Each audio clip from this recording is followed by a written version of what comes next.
나는 전능하신 아버지 하나님 천지의 창조주를 믿습니다. 나는 그의 유일하신 아들 우리 주 예수 그리스도를 믿습니다. 그는 성령으로 잉태되어 동정녀 마리에게서 나시고 본디오 빌라도의 고난을 받아 십자가에 못 박혀 죽으시고 장사된 지 사흘 만에 죽은 자 가운데 다시 살아나셨으며 하늘에 오르시어 전능하신 아버지 하나님 우편에 앉아 계시다가 거기로부터 살아있는 자와 죽은 자를 심판으로 오십니다. 나는 성령을 믿으며 거룩한 공교회와 성도의 교제와 죄를 용서받는 것과 몸의 부활과 영생을 믿습니다. 아멘. 오늘 새벽기도 하나님께서 주시는 말씀은 어제 아침에 이어서 데살로니가 전서 3장 11절에서 13절까지 말씀입니다.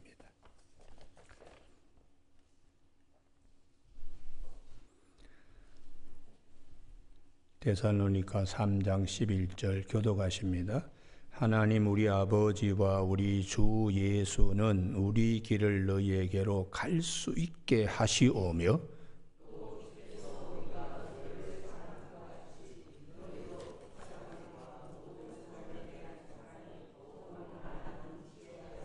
같이 읽습니다. 너희 마음을 굳건하게 하시고 우리 주 예수께서 그의 모든 성도와 함께 강림하실 때에 하나님 우리 아버지 앞에서 거룩함에 흠이 없게 하시기를 원하노라. 아멘. 오늘은 11절 말씀. 하나님 우리 아버지와 우리 주 예수는 우리 길을 너희에게로 갈 수 있게 하시오며 하는 말씀 중심으로 우리의 길을 인도하시는 하나님이라는 제목으로 말씀을 나누겠습니다. 우리가 믿음 생활하는데 가장 중요한 믿음의 핵심은 하나님이 우리의 길을 인도하신다는 믿음입니다. 그것이 아브라함의 믿음의 마지막 꽃인 여호와 이레 하는 것입니다. 교회 여러분, 잠언서는 지혜에 대한 많은 말씀을 하시고 시편 119편 18절에서도 내 눈을 열어 주의 법에 기이한 것을 보게 하옵소서. 지혜가 있고 영안이 열리는 것은 뭘 의미하는 것인가? 하나님이 우리를 인도하시는 그 은혜, 거기에 내 자신의 믿음을 굳게 세우는 것이 지혜로 집을 짓는 것이요. 하나님께서 내 앞길을 다 준비하셔서 인도하신 여호와 이레의 믿음이 성경이 우리에게 말씀하시는 것입니다. 아브라함의 믿음의 마지막 결정체가 여호와 이레, 하나님이 다 준비하셨다. 그래서 우리가 이러한 여호와 이레의 신앙이 우리에게 있어야 되는데 일반적인 사람들은 하나님이 우리를 인도하셔. 내 지식과 능력으로 내가 판단해서 내 길을 개척하는 거지. 이렇게 생각하는 분들이 많습니다. 그러나 성경의 전반적인 가르침은 사람이 아무리 노력하더라도 하나님이 길을 막으시면 안 된다. 사람이 자기 길을 계획할지라도 그 길을 인도하시는 분은 여호와시다. 이렇게 잠언 16장에서 말씀하고 있어요. 그래서 그러한 말씀을 아주 무시하는 사람들은 내 생각으로 내가 판단해서 내 추진력으로 이렇게 사는 것인데 이게 잘못된 고집이요 잘못된 생각입니다.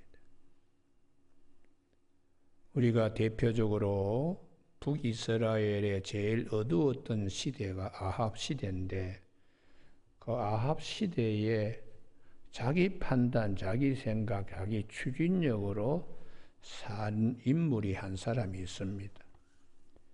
여기를 꼭 한번 찾으시기 바랍니다. 열왕기상 16장 34절.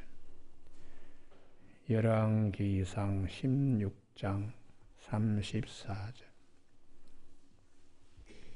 544면입니다.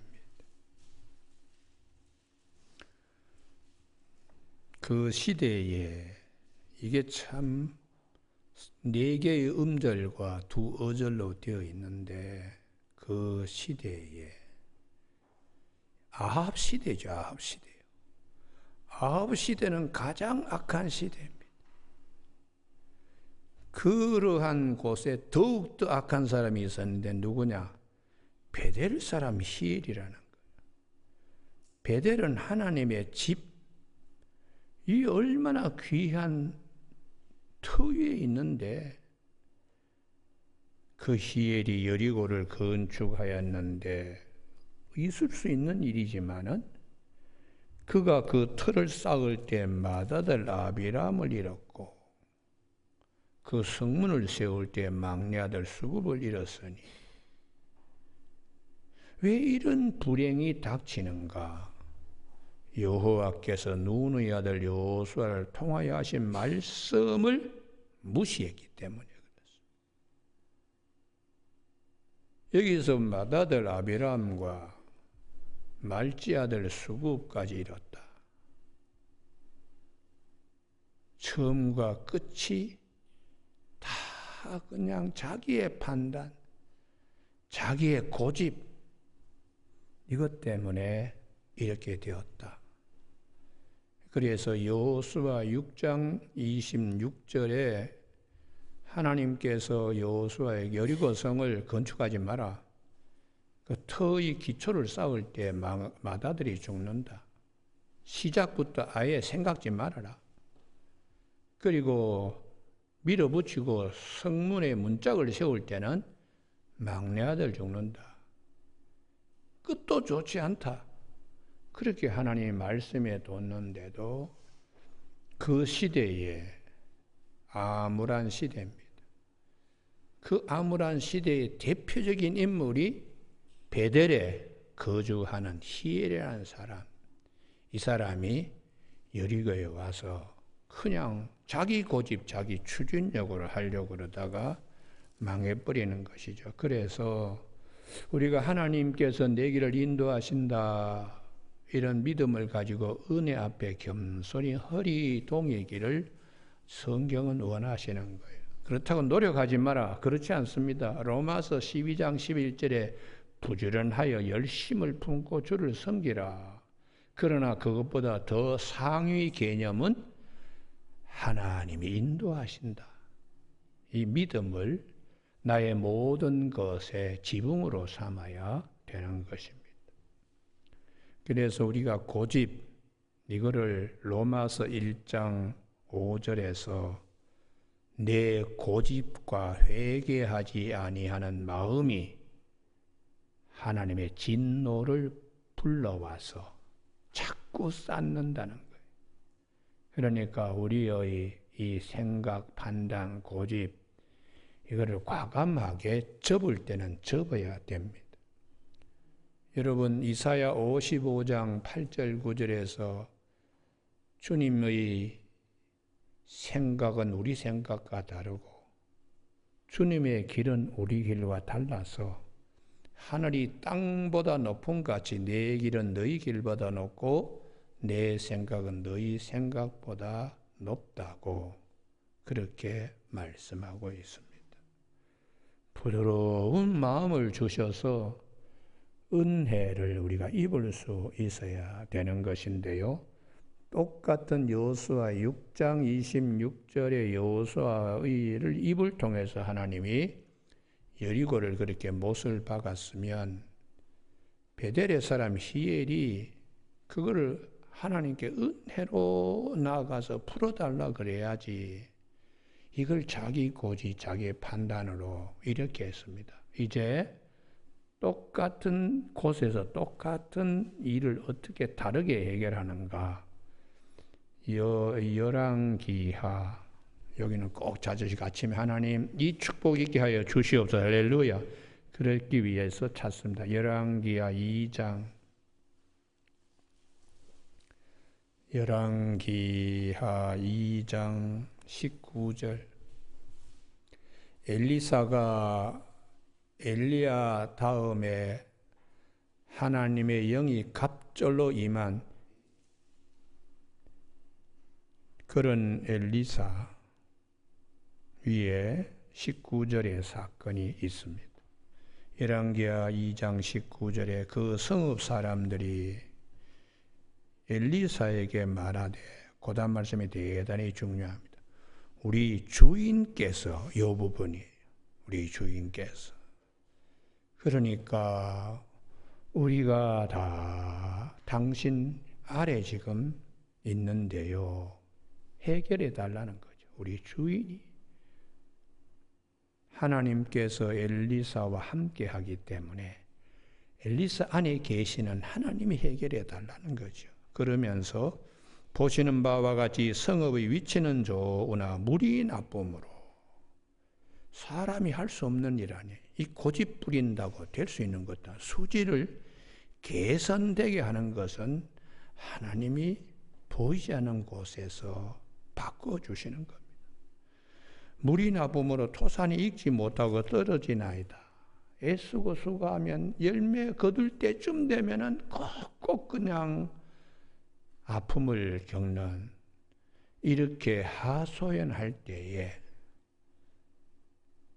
은혜를 잊기 위하여 이렇게 말할 때에 엘리사가 어떻게 했는가? 아주 중요한 말씀인데요. 엘리사가 이르되 새 그릇에 소금을 담아 내게로 가져오라 하며 곧 가져온지라, 고단 말씀입니다. 엘리사가 물의 근원으로 나가서, 이 부분이죠. 물의 근원. 이 근원에 나가서 물의 수질 개선이 되어야 돼. 그 다음 말씀은 더 중요합니다. 소금을 그 가운데 던짐이 이르되, 그 다음 말씀, 여호와의 말씀이 내가 이 물을 고쳤으니, 이 부분입니다. 할렐루야. 물의 근원으로 나가듯이 생사화복을 주장하는 하나님께 나아가는 것이 모든 것의 해결의 처음이요 마지막이 되어야 된다.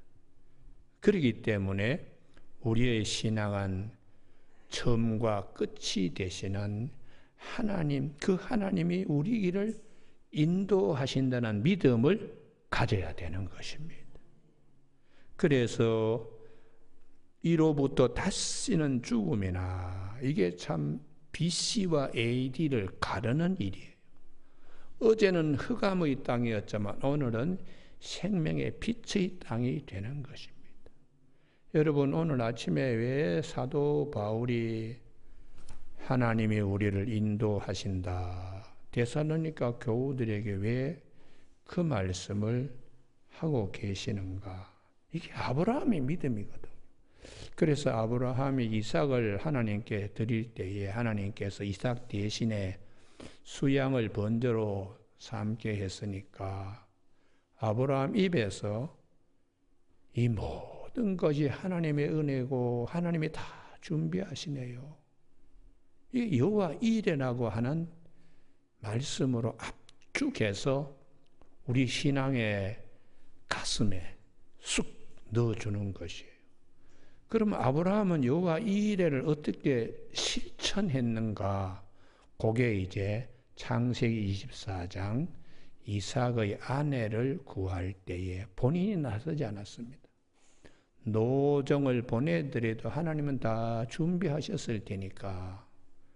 그래서 이 노정이 만약에 여기에 그 처자가 오지 않으려고 그러면 이삭을 데리고 선보러 갈까요? 할 때, 걱정하지 마라.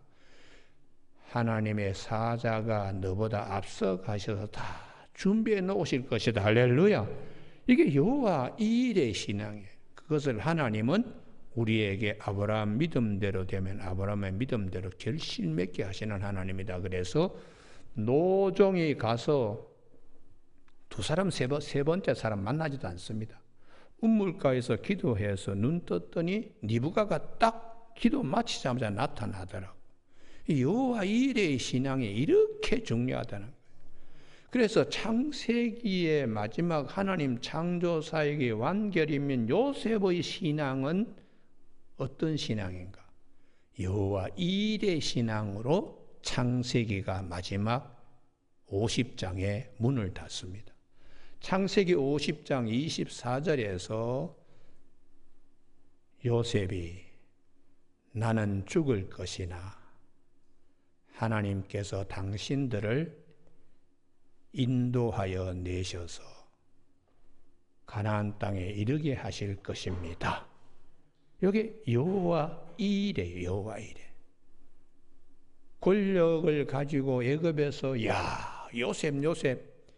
요셉은 죽지만 나는 역사의 무대에 사라집니다. 그러나 우리를 인도하시는 하나님은 계시기 때문에 반드시 아브라함과 이삭과 야곱에게 약속한 대로 가나안 땅에 심으실 것을 믿습니다. 그러면서 마지막 내 해골 여기 묻어두지 말고 나가실 때 내 해골도 같이 가져가서 그 땅에 묻어주시오. 이게 창세기의 마지막인데 핵심이 뭐냐? 여호와 이레, 하나님이 다 예비하시고 인도하신다. 그 신앙을 우리가 가져야 돼. 이스라엘 백성들이 출애굽하면서도 이 신앙을 갖지 못하니까 애굽으로 돌아가려고 그러고 뭐 거인족이 눈앞에 있는데 뭐 그러면서 어수선했어요. 그러면 이 말씀을 왜 성경은 하시나? 우리의 가는 길을 나는 알지 못하지만 하나님은 다 준비하셔서 주의 성도들을 다 인도하시는 하나님이시다. 그 믿음을 가질 때에 자신감이 생기고 이게 생명이 샘솟는 힘이 샘솟는 하나님이 주는 선물이에요.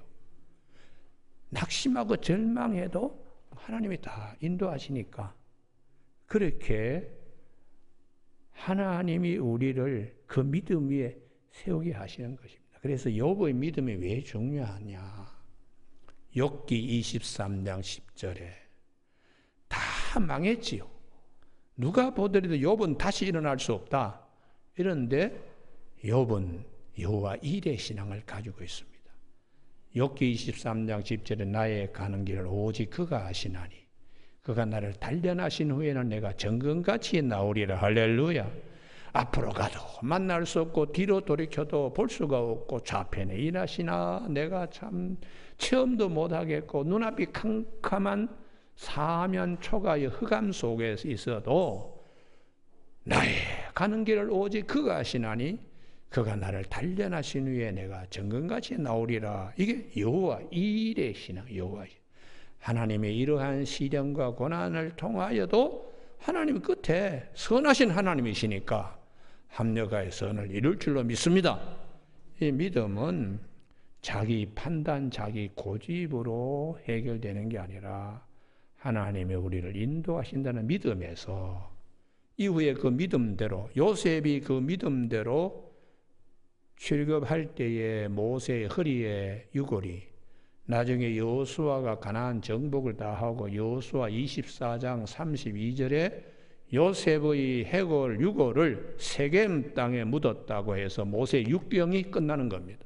그러니까 이 구약의 율법 토라 모세 5경과 여호수아 모세 6경까지의 핵심이 뭐냐? 여호와 이레 신앙을 가지라는 것이. 여러분 그렇다면은 우리가 주님의 십자가의 대속의 은혜를 입은 우리에게도 부활에 참여합니다. 내 힘으로는 안 됩니다. 다 하나님이 준비해 두셨다. 너무 감사하죠. 할렐루야. 그래서 사도 바울은 부활과 십자가 부활 신앙을 굉장히 강조하고 있는 것입니다.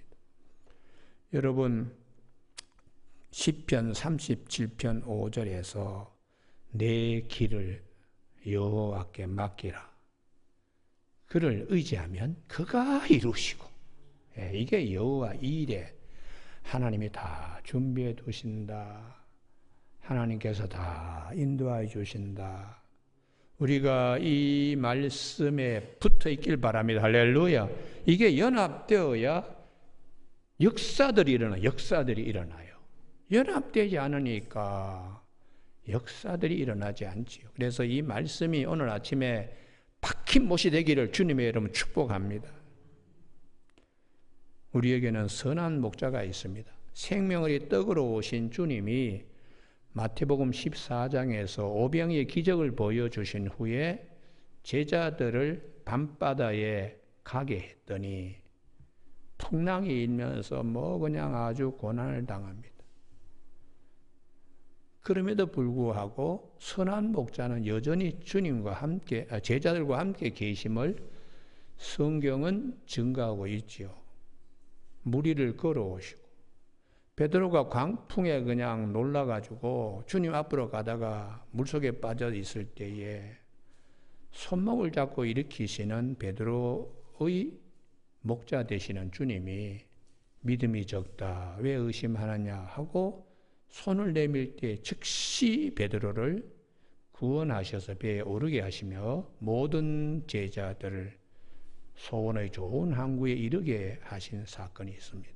그게 뭘 말하는가? 우리를 인도하시는 주님은 광야에서 오병이의 기적도 행해 주시지만 풍랑이는 바다에서도 여전히 우리와 함께 계신다. 할렐루야. 그게 마태복음 14장의 두 사건입니다. 오병이의 기적이 그냥 그것으로 끝나고 풍랑이는 밤바다에 제자들이 고난받고 그 사건은 또 별개다. 그게 아닙니다.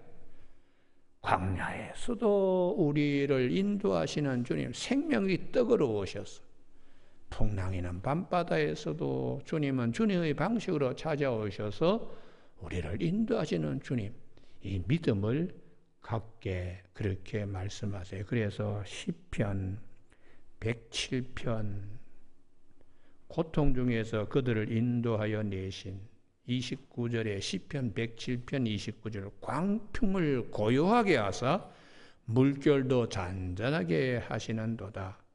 그들이 평온함으로 말미암아 기뻐하는 중에 여호와께서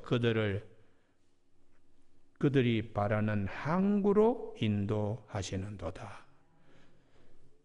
좋은 소원의 좋은 항구로 인도하시는 주님이 계신다는 것이에요. 그래서 사도 바울은 사도행전 16장 7절에 비두니아로 이 흑해 쪽으로 전도를 가려고 예수님의 영이 자꾸 막아요. 그래서 이게 왜 그런가? 그래도 그게 인도하시는 거죠. 마케도냐에서 사람이 우리를 건너가서 도와달라고 하는 환상을 보고는 마케도냐 가서 빌립보 교회도 세우고 데살로니가 교회도 세우고 훨씬 더 넓은 유럽 전체가 복음화되는 아주 귀한 일을 하시는 거예요. 당장 눈앞에 막는다고 이게 어떻게 된 거냐? 그럴 게 아니라 여전히 하나님, 주님은 우리를 더 넓은 곳으로 비두니아가 아니라 마케도냐 쪽으로 가도록 더 넓은 곳으로 인도하시는 주님이세요. 할렐루야. 그래서 사도 바울은 참 주님이 하시는 일 지나고 보면은 막힌 것 같지만 더 넓은 곳으로 인도하시는 분이시구나. 때로는 이제 고린도 후서 1장 3절에서 우리 주 예수 그리스도의 하나님은 우리의 위로의 하나님이시고 모든 환난 받는 자들을 위로하시는 하나님이시라고, 우리가 겪는 이 고난 중에 이 고난 중에 우리 위로받는 것은 고난 당하는 자를 위로하게 하심이라고 그 위로에 관한 말씀을 많이 하시면서 우리가 사망 선고를 받은 것 같이 고린도후서 1장 9절에 살 소망까지 끊어진 것 같은데도 하나님이 우리를 건지시는 것은 우리 자신을 의지하지 말고 하나님만 의지하게 한다는 거예요. 할렐루야. 예. 그게 고린도 후서 위로의 하나님. 그러니까 사도 바울은 이 수많은 경험을 통하여 오늘 데살로니가 교우들에게도 말씀하시는 거예요. 11절 이제 본문의 데살로니가 전서 3장 11절 하나님 우리 아버지와 우리 주 예수는 우리 길을 너희에게로 갈 수 있게 하시오며 인도하시는 하나님이에요. 그 다음에 12절에 주께서 여전히 인도하시는 하나님입니다. 어떻게 인도하시나? 우리가 너희를 서로 사랑하도록, 너희도 피차간 모든 사람에 대한 사랑이 더 많아지도록 인도하시며, 너희 마음을 굳건하게 하시는 것도 주님이, 주께서 우리 주 예수께서 그의 모든 성도와 함께 강림하실 때 하나님 우리 아버지 앞에서 거룩함에 흠이 없게 하시는 것도 주님이 하시기 때문에 기도한다. 이렇게 말씀하는 겁니다. 여러분, 오늘 아침에 사사분기 10월 첫날입니다. 인도하시는 하나님이 우리와 함께 계신다는 믿음을 꼭 가지시길 주님의 이름으로 축복합니다. 기도하시겠습니다. 하나님 아버지, 우리의 생각과 우리의 판단보다 훨씬 더 선하시고 풍성한 사랑으로 함께 하신 하나님의 이 말씀을 오늘 아침에 우리가 마음 깊이 새깁니다. 우리를 인도하시고 앞장서 다 준비하신 여호와 일의 신앙으로 굳건히 설 수 있도록 축복하여 주시길 원하오며 예수님 이름으로 기도드립니다. 아멘. 하늘에 계신 우리 아버지, 아버지의 이름을 거룩하게 하시며 아버지의 나라가 오게 하시며 아버지의 뜻이 하늘에서와 같이 땅에서도 이루어지게 하소서. 오늘 우리에게 이루어갈 양식을 주시고 우리가 우리에게 잘못한 사람을 용서하여 준 것 같이 우리 죄를 용서하여 주시고 우리를 시험에 빠지지 않게 하시고 악에서 구하소서. 나라와 권능과 영광이 영원히 아버지의 것입니다. 아멘.